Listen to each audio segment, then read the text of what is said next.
முட்டை மசாலா. ஸோ ரொம்ப சிம்பிளாக செய்ய போகிறேன். ஸோ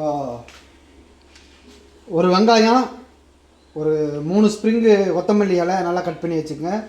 ஒரு 1/4 டேபிள் ஸ்பூன் சோம்பு, ஒரு துண்டு இஞ்சி, ஒரு சின்ன துண்டு, இந்த அளவுக்கு 4 துண்டை வெட்டி வச்சுக்கோங்க. பூண்டு ஒரு 3 பூண்டு, 2 பச்சை மிளகா, ஒரு தக்காளி பழம், எண்ணெய் ஒரு 1/2 டேபிள் ஸ்பூன், கோழிக்கறித்தூள் ஒரு 2 டேபிள் ஸ்பூன், கரம் மசாலா ஒரு பிஞ்சு, மிளகாத்தூள் 1/2 டேபிள் ஸ்பூன். ஸோ இப்போ வந்து ரொம்ப சிம்பிளான மெத்தடு. ஸோ முதல்ல தக்காளி பழம், பூண்டு, இஞ்சி, வெங்காயம், கொத்தமல்லியில் வந்து பாதி கொத்தமல்லி போட்டுருங்க. பச்சை மிளகாவில் வந்து பாதி பச்சை மிளகா போட்டுருங்க.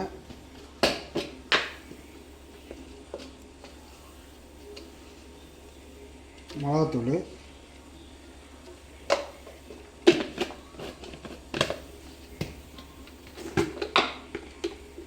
கோழிக்கறித்தூள் சொன்னால கோழிக்கறித்தூள்,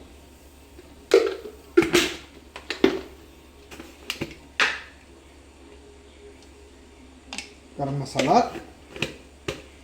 ஸோ இந்த சோம்பில் வந்து பாதி சோம்பு கொஞ்சமாக. ஓகே.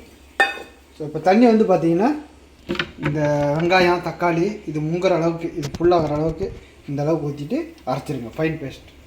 ஸோ முதல்ல ஒரு 2 முட்டை எடுத்து தண்ணியில் ஒரு 7 நிமிஷம் அவிச்சிருங்க, கொஞ்சமாக உப்பு போட்டு. ஸோ அவிச்சு தோலை பீலெல்லாம் எடுத்து தூக்கி வச்சுட்டு எடுத்து வைங்க. ஸோ முதல்ல எண்ணெய் ஒரு 2 டேபிள் ஸ்பூன் ஊற்றியாச்சு.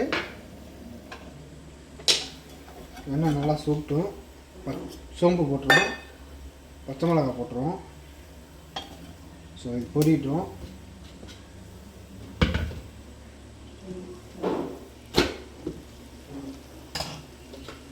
மசாலா பார்த்தீங்களா, சும்மா அரவை சும்மா அப்படி தான் இருக்குது. நல்ல மணமாக இருக்கும்.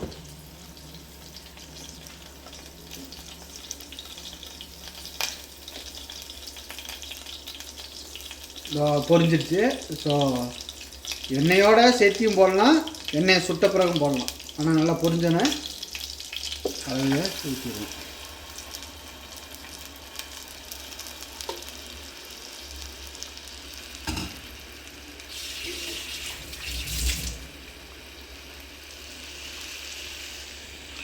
ஊற்றியாச்சு.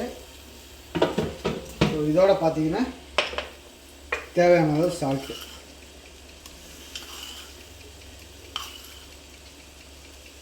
ஸோ போட்டாச்சு.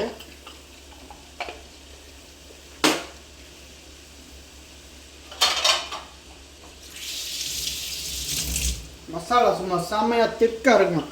ஸோ இப்போ இப்படி மூடி வச்சு ஒரு 5 மினிட்ஸ் நல்லா கொதிக்க விடுங்க. ஸோ முட்டை வந்தால் முட்டையை உரிச்சிருங்க. 5 மினிட்ஸ் கழிச்சு வந்து பார்ப்போம். ஸோ இப்போ ரெடி ஆயிடுச்சு.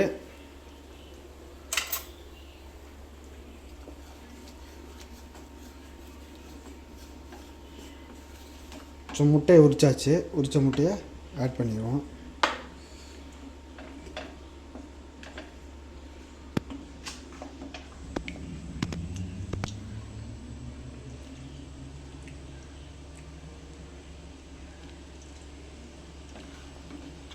ஸோ இப்போ மேலே மல்லித்தலை போட்டாச்சு. இப்போ ஆஃப் பண்ணிடுங்க. அவ்வளோதாங்க. ரொம்ப சிம்பிளான எக் மசாலா ரெடி ஆயிடுச்சு. ரொம்ப சிம்பிளான ரெசிபியை ஈஸியாக செஞ்சுட்டு போயிடலாம். எல்லாம் கொதிக்கணும் அப்படி இப்படின்லாம் இல்லை. மறக்காமல் ட்ரை பண்ணுங்கள். Super duper.